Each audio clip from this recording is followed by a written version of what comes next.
Mos dine nattblogg.no. Hva gjorde du nå? Hva gjorde du nå? Jeg synes ikke med bilder. Ok. Hva heter bloggen din da? Som kan gå under skikke liksom. Maria Baklengs med 2 r-er. Ok. Altså Maria Baklengs med 2 r.blogg.no. Det var ingen andre navn jeg kunne bruke. Nei, men du kunne altså tatt det. Ja, nå, vi disker ikke, vi Diskuterer ikke det. diskuterer ikke dette på bloggen. Nei, det tar vi bare do i etterpå.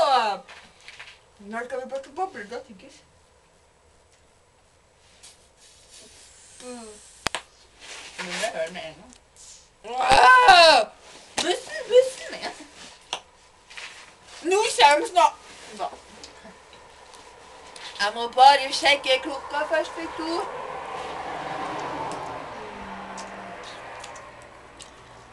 The clock is 14:47 and the bus is coming 14:15.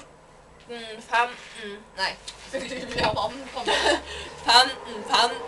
Og da klokka er 15:15, så skal dere ønske dere noe, vet du. Da.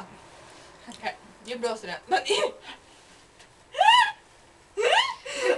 hva faen har du gjort med den kakaken da? Jeg har gjort sånn. Han liker å rulle. Du er helt rød, altså. Du, jeg tror ikke det der her skal meningen å blåse også. Ja, jeg tror den skal pumpes opp, liksom. Kjøres opp, kanskje. Kanskje sminkes opp litt. Ja,